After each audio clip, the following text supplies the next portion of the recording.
So last year, we made a request of the legislature for $35 million. Our final bill was for $1 million, and that was vetoed by the governor. Jason DeLorenzo, Chief of Staff for the City of Palm Coast, describing a scenario Lorenzo doesn't want to see repeated for the Palm Coast sewer plant. For 2025, the Palm Coast City Council wants to be sure that the state legislature and the governor act on the city's priorities for money for the oldest of 2 sewer plants and a water plant. Palm Coast Mayor Mike Norris. We have this significant increase in growth is due to good governance and people wanting to come to Florida.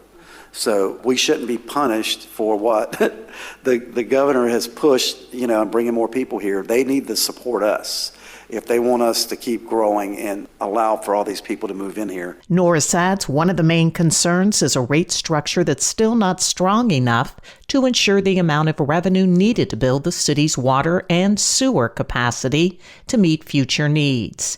And there is a capacity processing problem when there's heavy rain or other severe weather.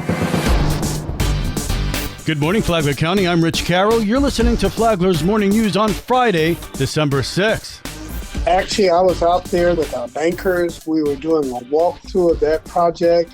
Finally, this project, we have identified the contractor. The city of Bunnell has $88 million worth of capital projects underway, and we've got details on 2 more. City Manager Dr. Alvin Jackson tells us the $10.5 million city administration and police department complex is halfway done. They're completing the framing, the interior concrete masonry.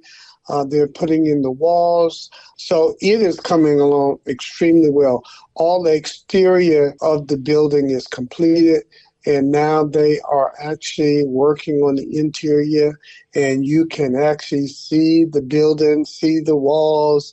And I tell you what's going to be great is the city commission chambers. That is really going to represent the quality and the type of community Bunnell is. Jackson says work on the Hyman Circle Stormwater project will begin in a few weeks. It's about a $700,000 project, but what it will do is address some of the stormwater challenges that we have in South Bunnell, which has experienced tremendous flooding over the years. So this is kind of what I would say that one of the first projects of much needed revamping of our stormwater system citywide. Tomorrow, Jackson will talk about the Army Corps of Engineers citywide flood study and a brackish water reverse osmosis project planned for 2026. From the WNZF Newsroom, I'm Daryl Moody. This local news is a service of Flagler County's Toyota dealer, Beaver Toyota, US 1 St. Augustine, here to wow you. Palm Coast firefighters are asking for the public's help in keeping reefs green this holiday season. We have large wreaths that have been hung outside of all 5 of our fire stations with green bulbs. And every time we run a fire throughout the month of December, we change one light from green to red as a reminder to the residents to help keep our wreaths green. Lieutenant Patrick Giuliano, Fire Public Information Officer, he says Project Green Wreath is a visual reminder of the importance of implementing and following fire safety practices during the holiday season. Make sure they check all the light strings for damage. Throw away light strings if they have frayed cords or sockets and replace them with UL-approved devices. Choose a live Christmas tree with fresh, green needles that don't fall when they're touched.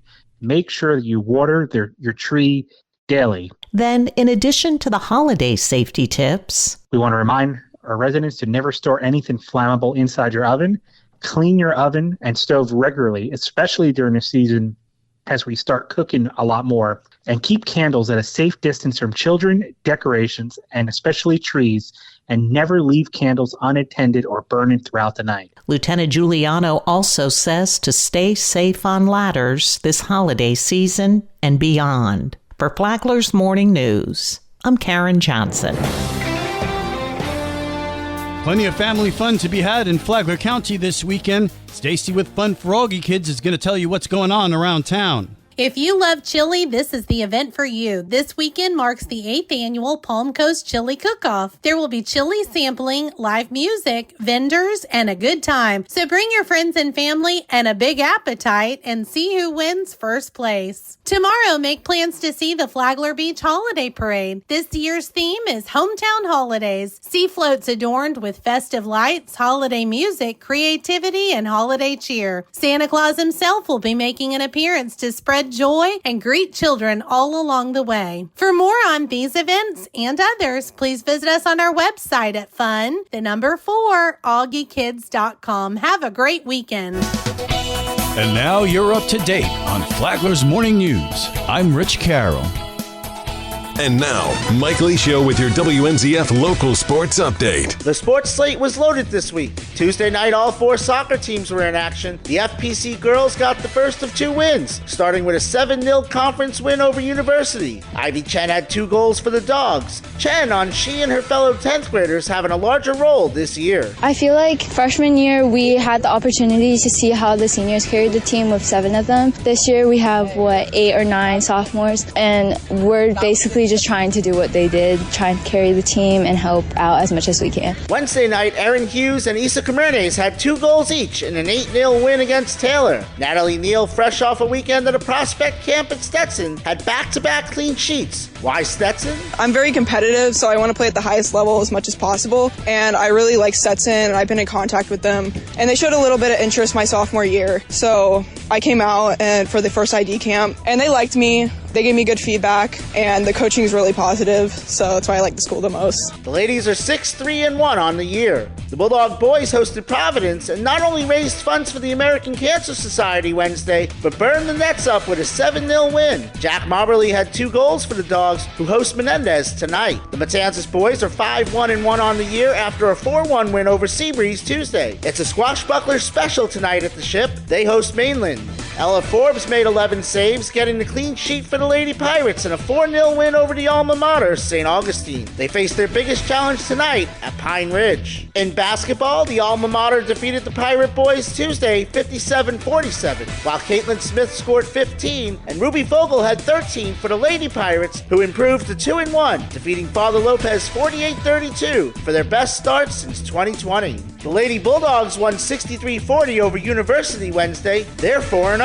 The FPC boys ended the game on a 10-0 run last night, but fell just short to DeLand, 56-55. They host Father Lopez tomorrow. Watch that game live on the WNZF Sports Network. Tune in to the Flagler Radio YouTube channel at 1:30 p.m. The FPC girls weightlifting team took second, while the girls wrestling team took first at home Wednesday night. WNZF is your home for local sports, with updates Mondays and Fridays. From the Sports Desk, I'm Mike Liggio.